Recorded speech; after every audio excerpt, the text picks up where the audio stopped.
¿Se acuerdan cuál es? Antes que ponga la... ¿Cómo? ¿Cultura de? Cultura de reino, excelente. Bueno, pero ya esto me permite... Ahí va. Vamos a hacer una prueba nueva, en vez de una presentación, vamos a probar esto. Después vamos a ver si funciona, si no funciona. Pero bueno, la cuestión es que estuvimos conversando. Miren, tengo una pequeña historia para ustedes. Había dos pececitos que iban nadando por ahí. No. Así arranco un mal chiste, pero por eso este no es un chiste. Iban dos pececitos nadando por ahí, dos pececitos jóvenes, ahí muy alegres, yendo ahí, danzando por el agua, por el mar. Y pasa un pez mayor ya, que aleteaba canas por ahí, y le dice: buen día, muchachos, ¿cómo está el agua hoy? Y los dos pececitos se miraron y dijeron: ¿el qué? ¿Qué es el agua? Y sin entender, se fueron. ¿Por qué piensan que no tenían ni idea de lo que le estaba hablando? Exacto, uno vive ahí era su ambiente en el que ellos vivían y no lo sienten como tal. Nosotros nos damos enseguida cuenta cuando tocamos agua porque no es nuestro ambiente, pero no estamos todo el tiempo pensando: estoy tocando aire, ¿no? No pensamos, o sea, ay, ¿cómo me saco este aire encima? No andamos ahí. Entonces, un poco con esta ilustración un poco simple, un poco tonta en algunas cosas, pero la idea es, algo que vimos el primer domingo, es que nosotros constantemente, inevitablemente, estamos siendo discipulados, estamos siendo enseñados. Y por lo general, este discipulado que recibimos, esta enseñanza de este mundo, de la sociedad que vivimos, como es algo que nos rodea constantemente, el problema es que muchas veces, la mayoría del tiempo, no nos damos cuenta que estamos siendo enseñados, y por eso es importante que, como hijos de Dios, como seguidores de Jesús, podamos ver cuál es la forma. No sé si puede bajar un pelito ahí, que hay como un eco ahí medio raro acá. ¿Cuál es la forma en la cual Dios quiere que nosotros podamos renovar y cambiar nuestra mente para ser conscientes cuál es el agua en el que nos movemos? Hemos visto también ese pasaje de Romanos 12:2 que nos pide que no nos conformemos a este mundo, a este siglo, a esta manera de pensar de nuestro mundo, sino que renovemos nuestro entendimiento constantemente, ¿no? Conforme a la palabra de Dios. Y el domingo siguiente, donde ya nos metimos de lleno en uno de los temas, estuvimos hablando sobre la familia, sobre el matrimonio cristiano. Y hoy vamos a hablar de otro tema, acá en Cultura del Reino. Hoy vamos a hablar cuál es la relación del Evangelio y la pobreza, o el Evangelio y los necesitados. Cómo la palabra de Dios tiene mucho para decirnos sobre eso, sobre el corazón de Dios, pero también sobre nuestra actitud y nuestra forma de encarar este tema también a nivel individual, pero también a nivel de iglesia. Y le tengo que meter ahí porque el tiempo corre y tenemos demasiadas cosas ahí para ver. Vamos a hacer un recorrido y un panorama bíblico sobre algunas cosas, y lo primero que nosotros necesitamos ver antes de ver cuál es nuestra responsabilidad sería cuál es el corazón de Dios, cuál es el corazón que Dios tiene para los necesitados, para aquellas personas que están en necesidad. Miren qué interesante, 1 Samuel 2, lo que encontramos acá. Vamos a leer un versículo que está en el medio de la oración de Ana. ¿Se acuerdan quién era Ana? La mamá de Samuel, ¿no? ¿Y se acuerdan qué le pasaba a ella? ¿Qué es lo que no podía tener hijos? Entonces oró, clamó, todo lo demás, y finalmente Dios oyó su oración, y ella, frente a eso, explota así en una oración, una canción de agradecimiento. Y ella se sentía también vulnerada, ella se sentía también necesitada, no necesariamente por una cuestión física de falta de dinero, pero también por esa relación. Una época, un tiempo donde el esposo, ¿se acuerdan que solamente la tenía ella de esposa? No, tenía la otra. Tenía a Penina, ¿se acuerdan? Y entonces, además había como este conflicto, ¿no? Como esta de una podía tener hijos, la otra que no. Y miren qué tremendo lo que dice ella acá en el versículo 7 y 8, dice: el Señor hace a algunos pobres y a otros ricos, a unos derriba y a otros levanta. Dice, pero Él levanta al pobre del polvo y al necesitado del basurero. Los pone en tronos de príncipes y los coloca en los asientos de honor. Pues toda la tierra pertenece al Señor y Él puso orden en el mundo. Entonces vemos de esta expresión de que ella, que se sentía completamente... fue hoy que usaron la palabra congojado ahí cuando estamos arrancando, ¿no? Me quedó ahí, por eso no lo usamos muy seguido. ¿No? Se sentía congojada, se sentía triste, sentía esto, literalmente oprimida por un montón de situaciones que ya estaba pasando a nivel familiar, a nivel de la sociedad, pero también a un nivel físico y biológico hasta el momento, que no había podido tener hijos, y ella reconoce en Dios el carácter de alguien que, si bien existe esta desigualdad en este mundo donde bueno, existen, ella reconoce, existen los pobres y los ricos, pero también dice que está en el corazón de Dios levantar del polvo al necesitado del basurero. Entonces después otro pasaje, vamos a seguir recorriendo un poquito, en el Salmo 146:7, dice, hablando de Dios claramente, dice, hace justicia al oprimido y da alimento al que tiene hambre. Esto es una cuestión también importante para nosotros entender, que probablemente el domingo que viene profundicemos un poco más. En la Biblia, cuando habla de pobre, no está hablando necesariamente y solamente de aquel que le falta dinero, que le falta moneda. Está hablando específicamente de aquel que, por diferentes cuestiones a veces que se dan en nuestra sociedad y se daban en ese entonces y siguen dando hoy en día, son personas que han sido, vulneradas, es una palabra que usamos mucho hoy, o desventajadas, o que comienzan quizá de un punto de partida bastante más complicado, digamos, que otros, ¿no? Y cómo está en el corazón de Dios poder hacer justicia, poder levantar a estas personas de la situación en la que están. Y dice también en Isaías 25:4, dice, oh Señor, tú eres una torre de refugio. Hoy Olga nos hablaba de nuestra misión y visión de cómo también lo creamos así, para los que no se acuerdan. Adulam fue una cueva, un lugar donde se fue a esconder David en un momento donde él estaba siendo un pobre vulnerable, porque estaba siendo buscado por Saúl para ser asesinado.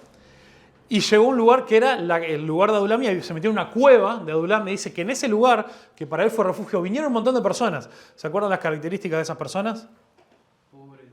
Pobres, desventurados y endeudados, ¿no?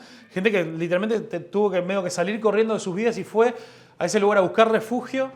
Y entonces dice que acá que el Señor es una torre de refugio para los pobres y es también torre de refugio para los necesitados en su angustia. Acá nos dice también que no solamente es una necesidad física, pero también una necesidad emocional, porque también habla de la angustia en la que están muchas veces los necesitados. Y acá llega este pasaje culmino, porque acá ya aparece Jesús en la escena, es también el comienzo público también de su ministerio de enseñanza. Y en Lucas 4:18, puse ahí entre paréntesis Isaías 61, porque está Jesús en una sinagoga, ¿no?, donde se reunían los sábados los judíos también para adorar a Dios, para leer la palabra. Y dice que toma del rollo de Isaías, lo que hoy conocemos como Isaías 61, y lee estas palabras tan conocidas pero tan importantes, ¿no? El Espíritu del Señor está sobre mí porque me ha ungido, que es otra forma de decir me ha elegido también, para llevar la buena noticia a los pobres. Tremendo. Uno diría, bueno, pero no es que el Evangelio es para todos. No tuvo Jesús conversaciones donde invitó y le ofreció también el acceso al reino de Dios hasta los ricos. Tenemos esa conversación con el joven rico donde dice que Jesús lo miró y le amó profundamente. Él lamentablemente rechazó a Jesús. Pero después también tenemos ese encuentro, ¿se acuerdan? Con otro rico, bastante conocido, peticito que había. ¿Cómo se llamaba? Saqueo.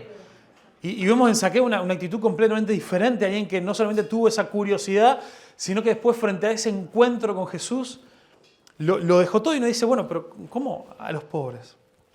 Y no tenemos tiempo para esto, pero una de las características que aparece siempre enlazada en la Biblia con la pobreza o con la vulnerabilidad, esta cuestión de un reconocimiento, una postura de humildad, ¿no? Y nosotros a veces en la jerga así del español decimos, no, la gente humilde, y no estamos hablando de actitud del corazón, ¿no? Estamos hablando de humildad, de pobreza de recursos. Pero en la Biblia las dos cosas aparecen de que, creo que es esta cuestión de que hay más chance que cuando a uno le faltan los recursos a su alrededor, uno es más fácil que uno llegue al final de uno mismo, a sus propias fuerzas, y llega a ese punto en el que uno reconoce de que yo necesito ayuda y yo solo no puedo. Y esa es la condición que tiene el reino de Dios para entrar. Cualquiera puede entrar al reino de Dios. Están los brazos abiertos para todos. Pero ¿cuál es la condición que me hace dar ese primer paso de entrada? Es el reconocimiento de yo solo no puedo. Y como dice también Jesús en el Sermón del Monte, es para aquellos que son pobres de de espíritu. Y hay como ese juego, ¿no? Que en algunos evangelios solamente dice pobres, en el otro dice pobre de espíritu. Y ese juego tiene que ver con esa relación, con la relación de que nosotros entendamos de que la pobreza espiritual es reconocer lo insuficiente que yo soy para valerme de mí mismo espiritualmente y por lo tanto necesito a Dios para todo en mi vida, ¿no? Entonces vemos acá a lo largo de la Biblia cómo Dios claramente muestra un corazón inclinado hacia el necesitado y de amor por el necesitado. Pero vamos a empezar a ver rápidamente lo que la Biblia plantea como nuestra responsabilidad y cómo esto nos marca también a nosotros. Vemos acá en 1 Juan 3, 16 al 18, dice, conocemos lo que es el amor verdadero porque Jesús entregó su vida por nosotros. O sea que ya aparece esta imagen que Jesús mismo lo dijo, Juan mismo lo cuenta en su evangelio, de que el verdadero amor es entregar la vida por los amigos. Como que Juan se está plagiando a sí mismo en el evangelio, ¿no? Está volviendo a esas ideas, ¿no? Dice, de manera que nosotros también tenemos que dar la vida por nuestros hermanos. Y esto es como el concepto teórico, ¿no? Estamos hablando, ¿no?, de dar la vida, todo lo demás. Sabemos que no está hablando de sacrificio humano, así que es un concepto teórico. Ahora, ¿cómo es que Juan lo baja a tierra? ¿Cómo es que Juan dice, bueno, paso número 1? Si nosotros tenemos que vivir con un amor sacrificial hacia los demás, hacia la gente que nos rodea, ¿cómo se ve esto? Miren qué interesante, dice. Así, pareciera que cambia completamente de tema, pero es casi como si hubiera puesto un 2 puntos, ¿no? Dar la vida por sus hermanos. Si alguien tiene lo suficiente dinero para vivir y ve a un hermano en necesidad, pero no le muestra compasión, algo que parece como una de las características más repetidas de Jesús, de cómo Jesús se relacionaba con la gente, cómo Jesús veía a las multitudes y veía también al individuo, lo veía con compasión. Una palabra que ya nomás en español, compasión significa sufrir con el otro, ¿no? La pasión no es eso de la pasión por la celeste, no, la pasión en significado de sufrimiento, ¿no? Pero la palabra ahí en el griego que usa para describir lo que Jesús sentía es esa imagen una imagen literal de que las entrañas se le removían, ¿no? Es como un dolor interior al ver el sufrimiento y la necesidad del otro. Entonces, ¿cómo puede estar el amor de Dios en esa persona? Queridos hijos, nuestro amor no quede solo en palabras. Mostremos verdad por medio de nuestras acciones. Y acá es donde la cosa se complica, porque está todo muy lindo empezar a hablar de cómo es Dios y el corazón que Él tiene, mirá qué bueno, qué Dios bueno que tenemos y todo lo demás, pero acá es donde la palabra de Dios nos empieza a interpelar, o como dice Santiago, empieza a ponerse como un espejo, que nosotros leemos esto y a mí se me hace imposible leer esto y es lo bueno de la palabra de Dios, ¿no? Y empezar mirá cómo los otros tendrían que ser más generosos y tendrían que pensar más y tener más compasión en el otro, ¿no? Sino que yo leo esto y como que los demás desaparecen, ¿no? Y uno empieza a pensar en uno, ¿no? Las actitudes que uno ha tenido en los últimos días, en las últimas semanas, la gente con la que me he encontrado,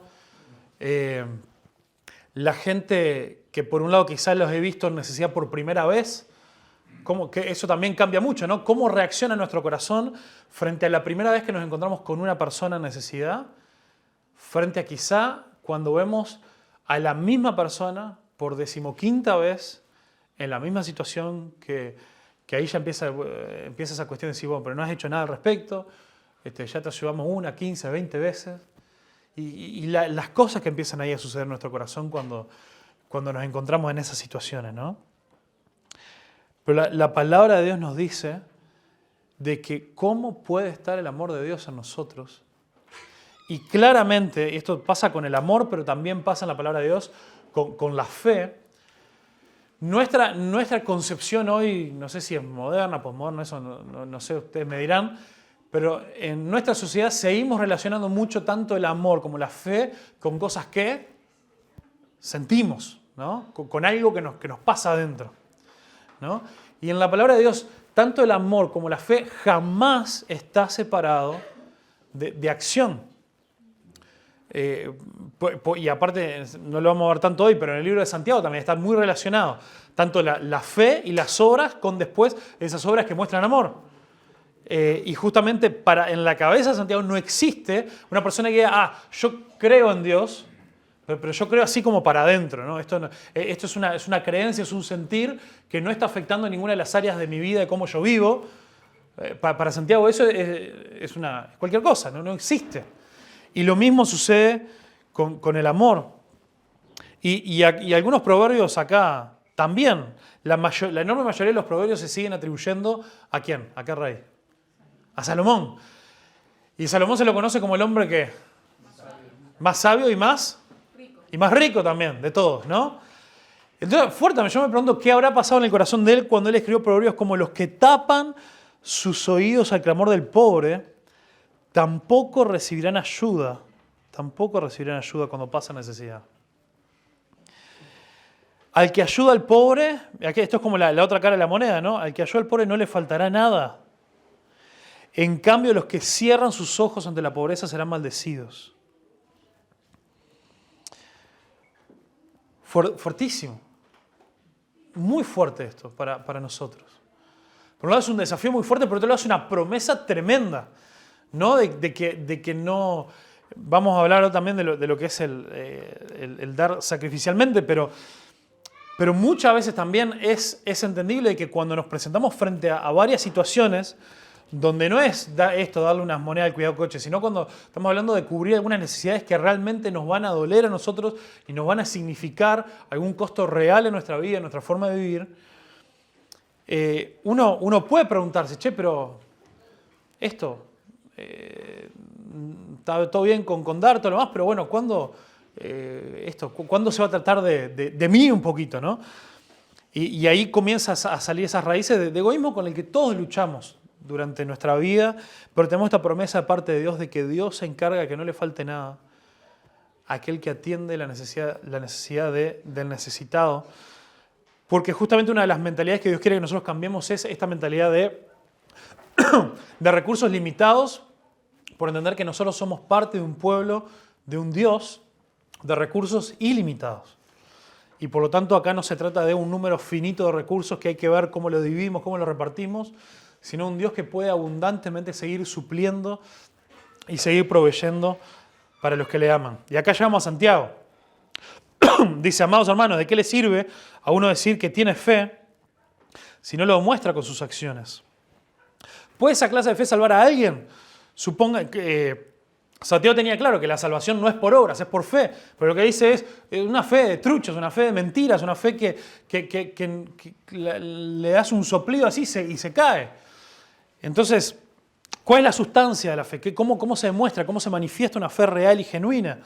Supónganse que ven un hermano o una hermana que no tiene qué comer ni con qué vestirse. Y uno de ustedes dice a Dios que tengas un buen día, abrígate mucho y aliméntate bien, pero no le da alimento ni ropa. ¿Para qué le sirve? Y creo que esta pregunta es doble, ¿no? ¿Para qué le sirve a la persona en necesidad? Pero ¿para qué te sirve a vos? O sea, está diciendo, eso es una demostración de que tu fe, de que tu vida está completamente hueca. Como pueden ver, la fe por sí sola no es suficiente, a menos que produzca buenas acciones. Está muerta y es inútil. Fuertes cosas con las que la palabra de Dios nos confronta con lo que es nuestra responsabilidad. Pero más allá de eso tenemos que ver también cómo debería ser nuestra motivación, porque otra cosa que pasa en la palabra de Dios frente a las buenas acciones, frente a las cosas que nosotros hacemos, es que a Dios le importa tanto, podríamos decir que le importa más el por qué lo hacemos, que si lo hacemos o no, le importa ahí parejo. Entonces, la gran pregunta que queda entre nosotros es, debemos pensar en esta cuestión de la ayuda y la compasión al otro, por una cuestión de deber o por una cuestión de querer. Yo creo que la palabra de Dios una y otra vez nos dice que justamente que no es aquel que realmente conoce el amor de Dios está en nosotros y ese amor después se desborda en gratitud, más allá de que pasamos por momentos a veces de necesidad de nosotros, donde hay preguntas realmente serias, donde uno puede pensar, che, yo puedo ahora, esto no. Hay un montón de preguntas prácticas que ahora le vamos a pasar un poco, vamos a hacer como una introducción a alguna de esas preguntas sobre bueno, en qué situaciones, es sabio, no es sabio, cómo hacerlo. Pero claramente para la palabra de Dios hay un énfasis grande de que los hijos de Dios deben también nacer de su corazón. Pero nosotros también debemos entender, como hijos de Dios, también hemos hablado, ¿no?, en otros momentos, ¿no?, de cómo, justo ahora en el campamento que estuvimos la semana pasada, estuvimos hablando un poco de disciplinas espirituales, ¿no?, la importancia de la lectura, de la oración, de congregarnos. Y hablamos esto de que está bien, son cosas que nosotros debemos querer, pero a ver, nosotros alguna vez le hemos dicho a alguien, mira, vos sos un cristiano, sos un hijo, una hija de Dios, así que en realidad como acá lo importante es vos quererlo y tener una buena motivación, hasta que no tengas ganas, no te sientes a leer la Biblia. Muchas gracias, Kiki. El aire está lindo, no deja calentito, pero deja el aire seco como... Entonces dice, nosotros para ese tipo de cosas, decimos a la gente, mira, no, como queremos tener una buena motivación, no queremos ser hipócritas, no te sientes a leer la Biblia hasta que vos realmente no tengas ganas. ¿Decimos eso? No venga a la iglesia hasta que vos te levantes así con todas las ganas, con toda la fuerza. Si venís ahí como a media, vas a ser medio hipócrita, así mejor no vengas. ¿Decimos eso?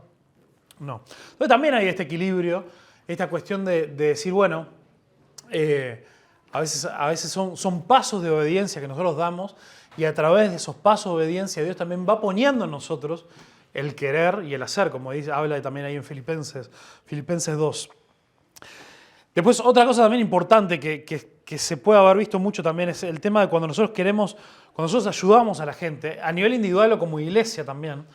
Principalmente se da esta situación más a veces cuando se hacen cosas como iglesia o a veces como organizaciones. No puede ser una fachada. ¿Y a qué me refiero con esto? No puede ser como una excusa de decir, bueno, mira, vamos a acercarnos, a dar una mano con esto, aquello y lo otro. Así después les tenemos que enchufar 20 minutos de predicarles para que ahí sí escuchen el Evangelio. Jesús una y otra vez, repetidas veces, sirvió, amó, alimentó, ayudó a un montón de gente que después se dio media vuelta y se fue. Y imagínate, en la alimentación de los 5.000, cuando después salieron todos a buscarlo y él le dijo, no, pero yo soy el pan de vida, ustedes tendrían que estar interesados en mí, no en que yo les siga multiplicando alimento. Jesús dice, no, pero entonces hubiera sabido, lo hubiera dejado que se mueran de hambre. No, Jesús desinteresadamente tenía claro que Él era el pan de vida, que la alimentación era una señal que apuntaba hacia la verdadera necesidad que nosotros tenemos de ser satisfechos en Él. Y claramente ese fue un punto clave donde la gente tuvo que decidir y la gran mayoría se volvió atrás porque no lo quiso seguir y rechazaron a Jesús. Y eso fue así. Pero Jesús, frente al momento de esa necesidad, no se puso a valorar. Bueno, a ver, ¿quiénes son los que de verdad de corazón me van a seguir? Vengan que ustedes lo vamos a ayudar.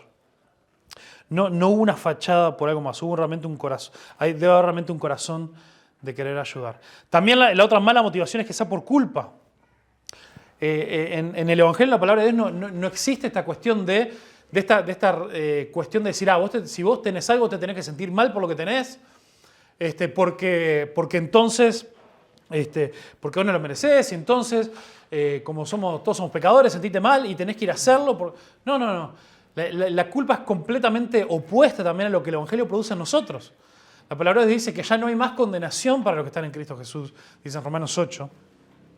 Y también nos dice acá que lo otro que no puede ser nuestra motivación, no puede ser un reemplazo para el Evangelio.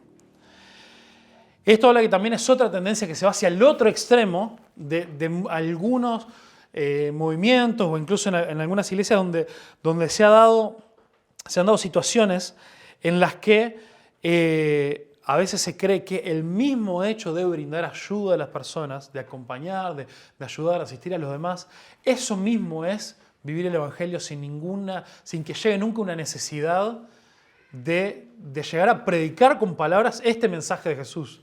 Este mensaje que hizo que la gente que recibía los milagros de Jesús después se diera media vuelta y se fuera. Entonces nosotros nunca podemos dejar eso de lado Es algo sumamente importante, ¿no? Entonces, miren, acá dice...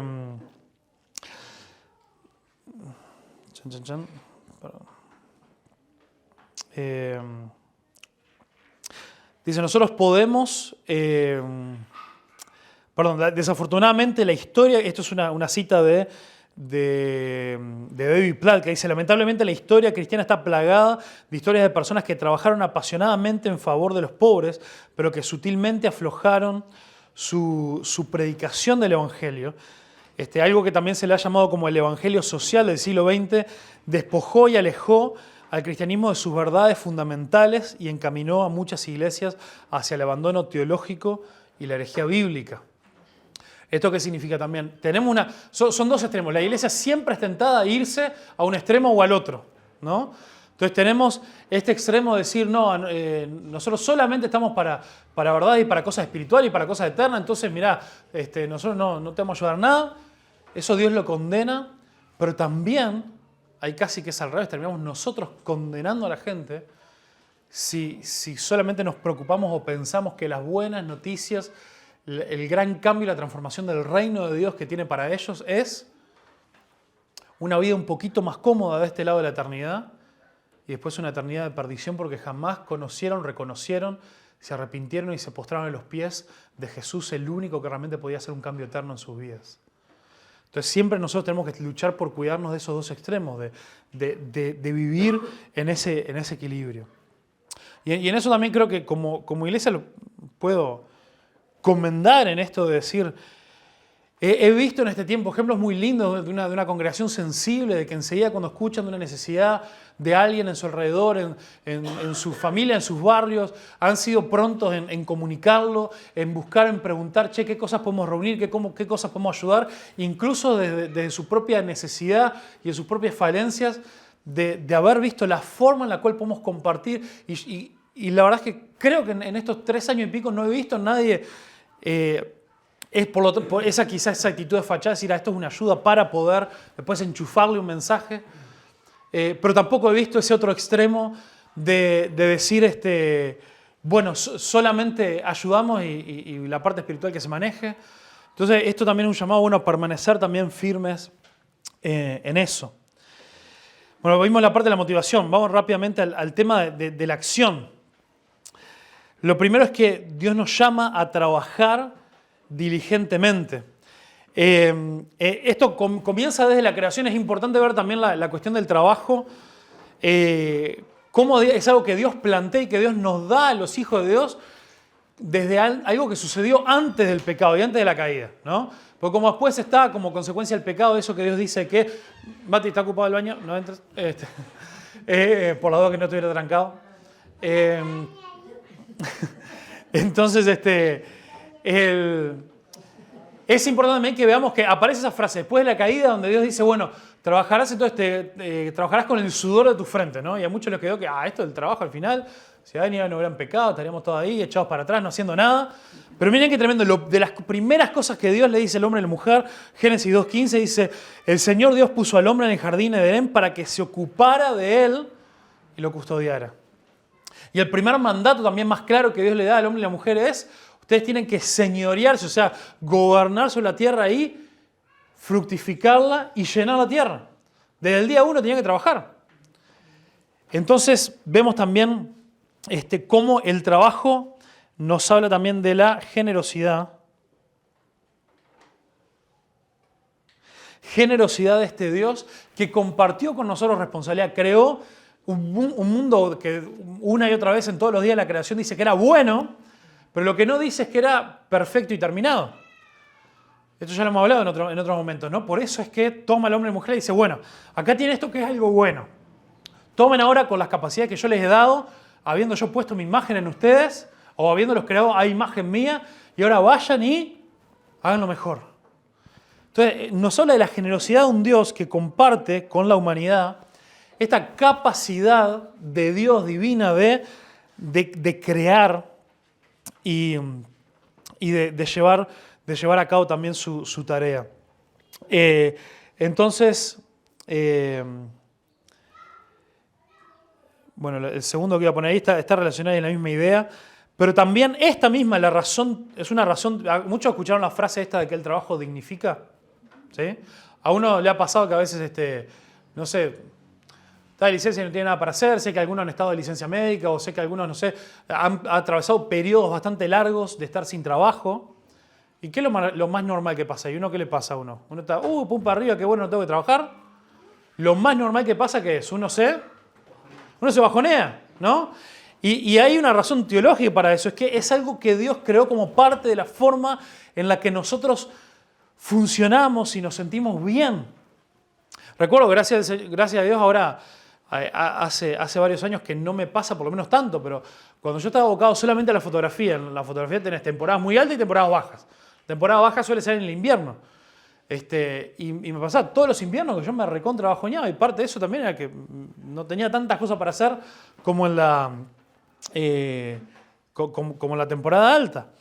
Y después hay otra forma también donde no solamente lo que nos mantiene ahí activos es el trabajo específico, ¿no? Hay otras cosas que uno puede empezar a hacer justamente para ser parte de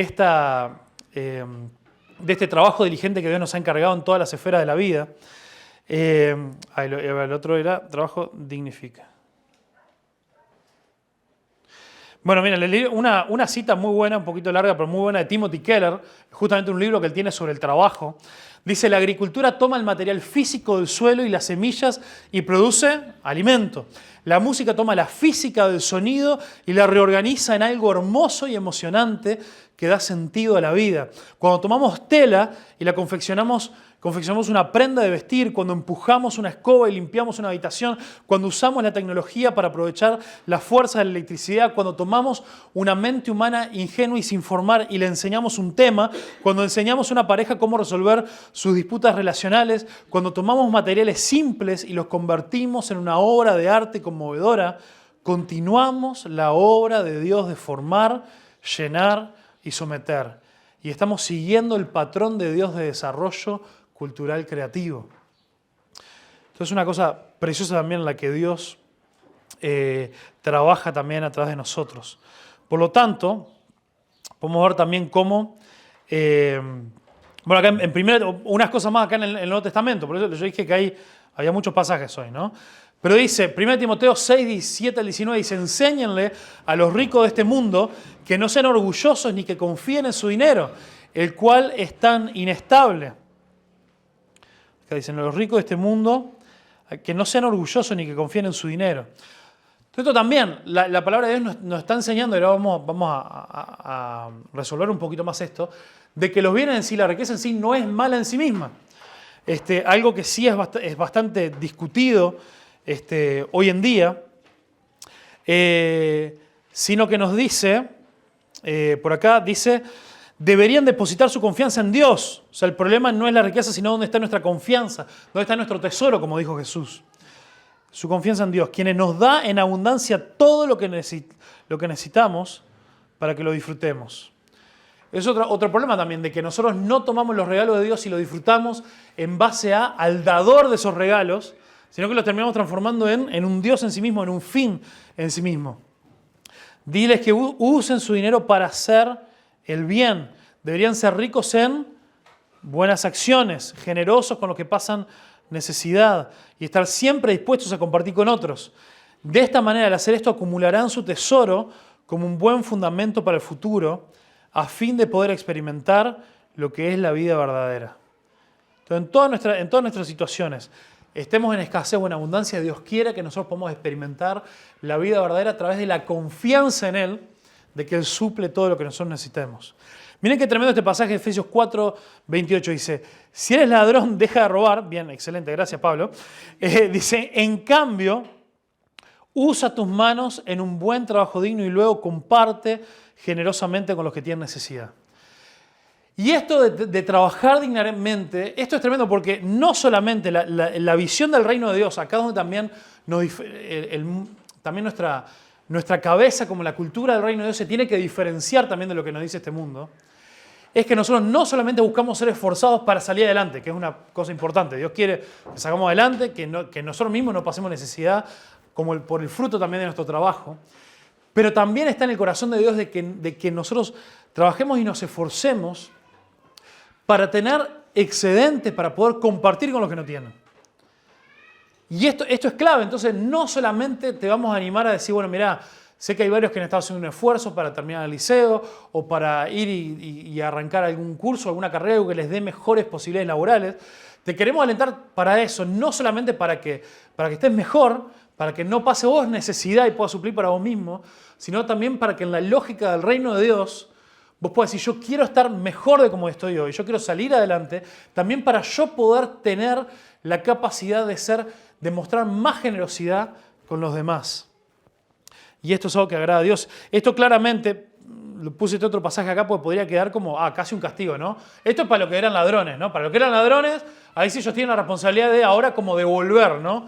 Devolverle a la sociedad lo que le robaron. Pero no, mirá Pablo, quien no tenemos ahí en su historial que haya sido ladrón, quería asesinar a los cristianos en su vieja vida, pero no ladrón. Dice, yo nunca he codiciado plata ni oro, ni la ropa de nadie. Ustedes saben que mis 2 manos han trabajado para satisfacer mis propias necesidades, incluso la necesidad de los que estuvieron conmigo. O sea, Pablo en su viaje misionero iba y avanzaba y había momentos donde había iglesias que lo apoyaban y que lo sustentaban, pero él también buscaba seguir trabajando. ¿Para qué? Para sostenerse a él, pero cuando veía gente alrededor en su necesidad, él no decía, no, mirá, yo estoy acá trabajando para mí, sino que buscaba compartir. Dice porque, como las palabras del Señor Jesús, hay más bendición en dar que en recibir. Por eso, dice, lo que importa más no es cuánto ganás, sino lo que haces con lo que ganás. En la palabra de Dios no existe esa noción de que desaparezcan tampoco los ricos, sino de que los ricos también sean responsables con lo que tienen, que todos nosotros seamos responsables con lo que tenemos. Ahora sí también, nos llama la palabra de Dios a vivir una vida simple. Y acá voy a empezar a recortar algunas cosas, pero miren, dice, pero los que viven con la ambición de hacerse ricos caen en tentación y quedan atrapados por los muchos deseos. Para esto. No era para tachar la Biblia, era la otra. Caen en tentación y quedan atrapados por muchos deseos necios y dañinos que los hunden en la ruina y la destrucción. Pues el amor al dinero, no el dinero, sino el amor al dinero es la raíz de toda clase de mal. Entonces, acá hay dos posturas opuestas, que también, 2 extremos de los cuales nos tenemos que cuidar. Dice David Platt, dice, la mayoría de las personas en nuestra cultura cristiana creen en las riquezas como una señal de bendición de parte de Dios, pero no tenemos casi ninguna categoría para poder comprender la riqueza como una barrera hacia Dios, que fue lo que le pasó al joven rico. Pero también hay otro extremo que también se enseña, se promulga, que dice, esto lo leí también en estos días, un artículo que se presentaba que decía, ninguna riqueza es inocente, sino que es incluso una ofensa a Dios. Esto es algo que no encontramos en ninguna parte de la palabra de Dios. Porque justamente, como dice acá, la raíz de todos los males no es el dinero, sino es el amor al dinero. Y Dios quiere que nosotros podamos prosperar para poder también ser de bendición. Desde la primera persona que Dios eligió para comenzar a formar su pueblo, Abraham, ¿qué le dijo a él? Yo te bendeciré y serás de bendición. Entonces Dios quiere llenar también a su pueblo de bendición de todo tipo, espirituales, pero también materiales, para que nosotros mostremos lo que un pueblo bendecido por Dios puede hacer también en generosidad. Y bueno, también por tema de tiempo dejamos esos otros pasajes, pero ahí quedó la idea. Después también, nuestra acción, la tercera cosa, somos llamados a dar sacrificialmente. No sé si se ve ahí, lo agrando un poquito. Somos llamados a dar sacrificialmente. Un ejemplo ahí que salteamos recién, que no lo leímos, pero hace unos cuantos domingos atrás, hablamos también, ¿no?, sobre qué es lo que Dios dice sobre nuestros recursos, sobre nuestros dineros. Y vimos este ejemplo de la iglesia de Macedonia en 2 Corintios 8. ¿Se acuerdan? El apóstol Pablo dice que era una iglesia que tenía mucha necesidad, que ellos mismos no estaban pasando muy bien, pero escucharon de otra iglesia que la estaba pasando mal. ¿Se acuerdan que era la iglesia de Jerusalén? Los mismos hermanos de Jerusalén. Y ellos juntaron, dice, pidieron por favor que les permitieran, a pesar de que ellos eran pobres, poder compartir de lo poco que tenían, para poder ayudar a esos hermanos que la mayoría ni los conocían personalmente, pero que realmente sentían compasión por la situación que ellos estaban pasando. Un peligro que nosotros podemos tener es pensar, bueno, nosotros no podemos hacer todo. ¿Podemos hacer todo? ¿Podemos encargarnos de todas las necesidades? No, no podemos, ¿no? Entonces, el peligro con eso es ahí, congelarnos y decir, bueno, entonces no hacemos nada. ¿Qué es lo a ver, no nos pasa a nosotros que no es lo más común que uno se excuse y decir, no, yo no puedo ser generoso porque yo mismo estoy en una situación de necesidad. ¿O no?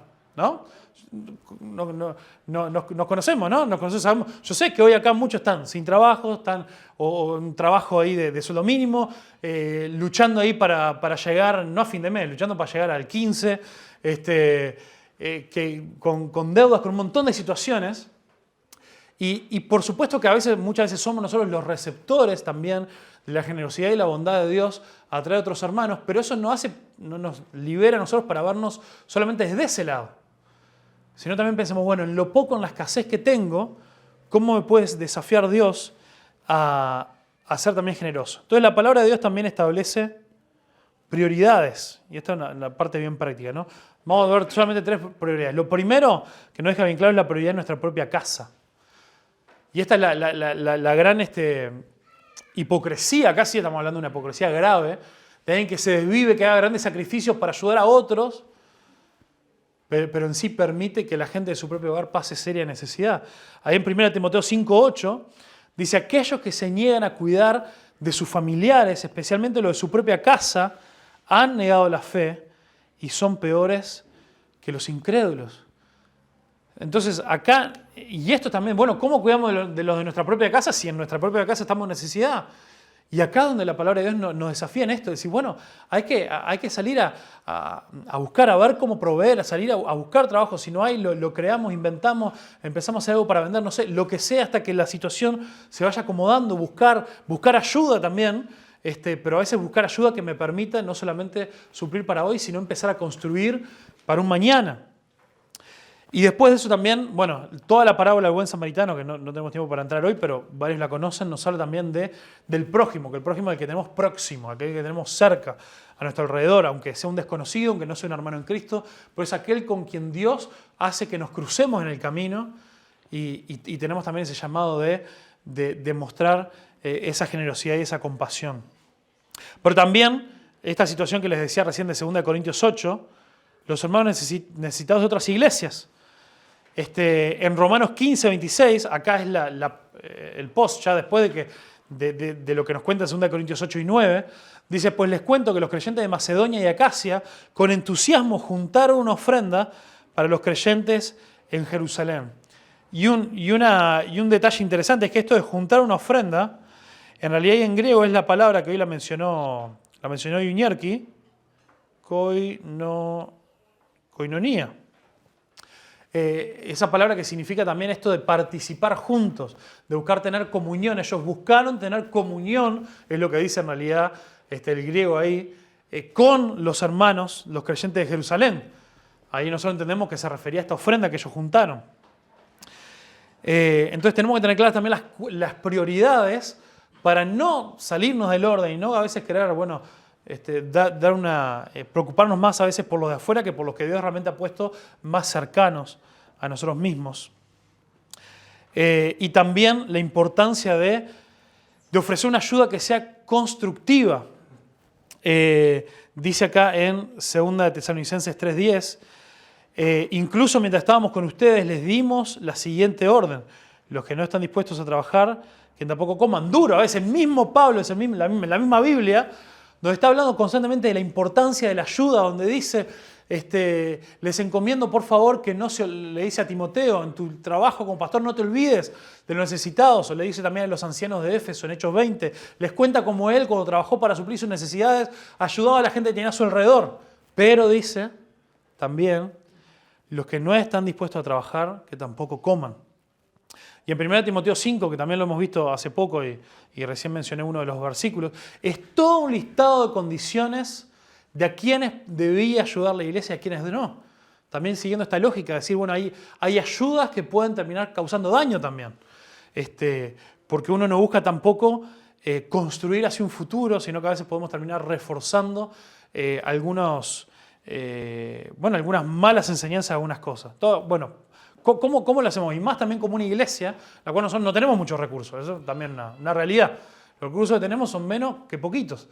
Por un lado, también me alegra que esos recursos pocos que tenemos han siempre estado a disposición a poder ayudar a la gente, pero también podemos ayudar más allá. Lo primero es entender que también que las necesidades son causadas por cosas diferentes. Hay diferentes motivos y causas y la mayoría de las veces una mezcla, ¿no? Hay malas elecciones que llevan a la necesidad, hay pecado, pero también hay desigualdades en la sociedad que no necesariamente son causadas por lo que una persona hizo o no.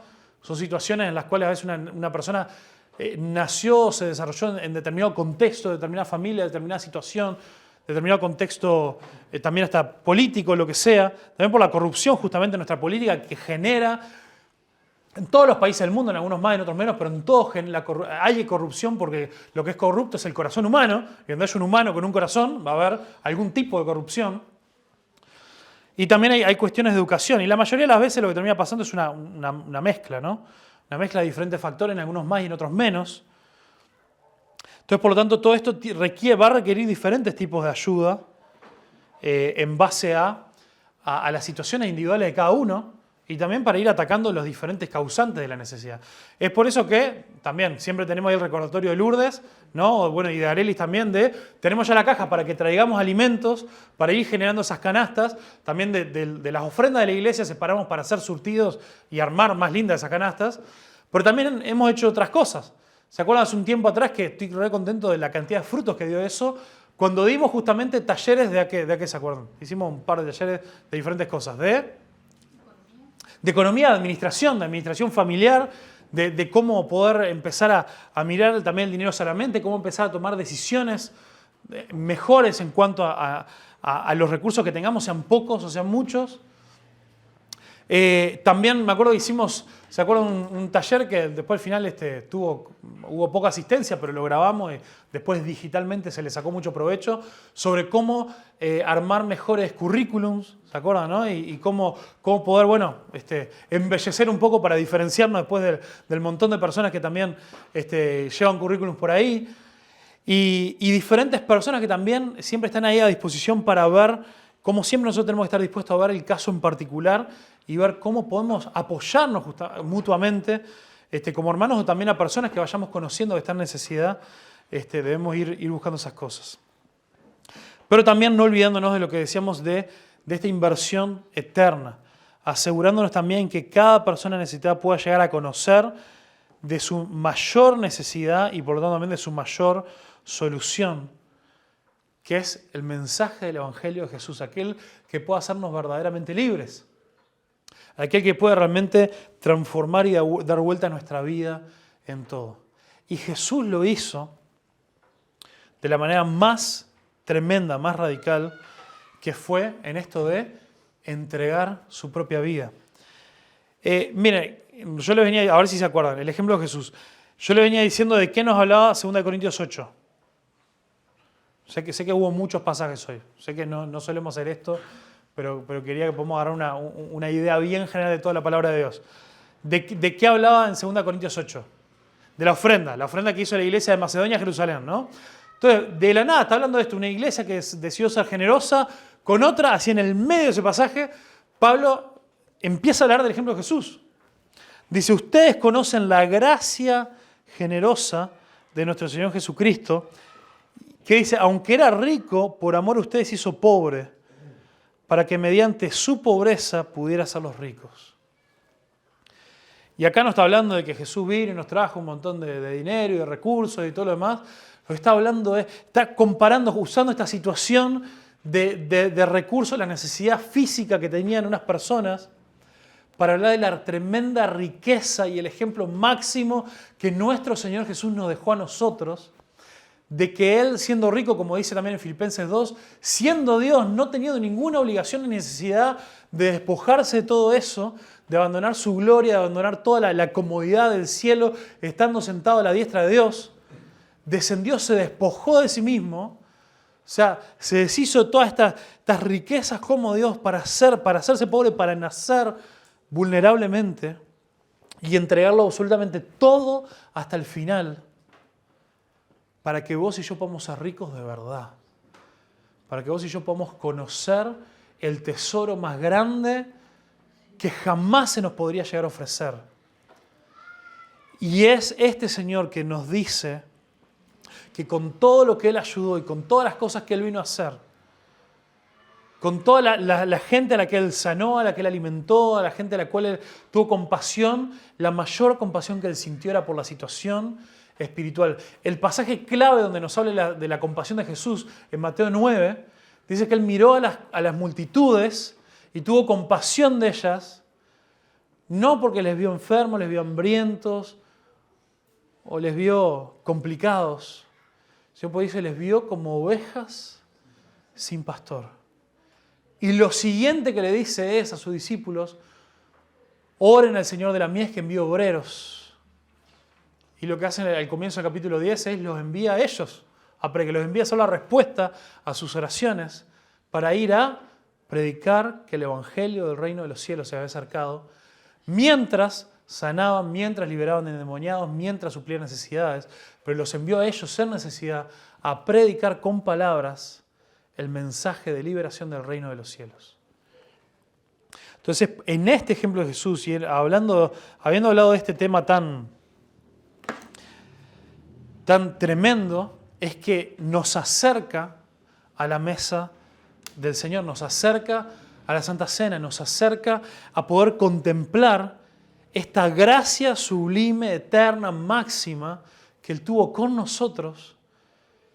Y que vos ahora puedas contemplar y decir, esta realidad, este pasaje de 2 Corintios 8:9, dice, si nosotros hoy en día conocemos a Jesús y tenemos una relación personal con Jesús, si nuestros pecados fueron perdonados, la palabra de Dios nos dice que nosotros antes éramos pobres.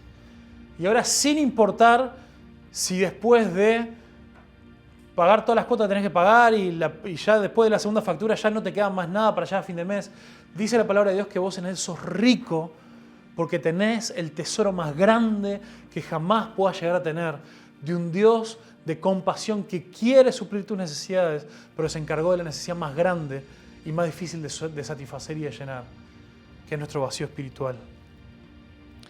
Y por eso Él, siendo rico, se hizo pobre, para que mediante la pobreza que Él experimentó en la cruz, al haber sido despojado de todo, hasta de su propia vida, hoy podemos vos y yo, como hijos del Rey, del pueblo de Dios, podemos decir que hoy, incluso en nuestra necesidad física, somos ricos. O como dice Efesios 1, Él ya nos ha dado toda bendición espiritual en los lugares celestiales, que compartimos como hijos de Dios y como parte de su pueblo.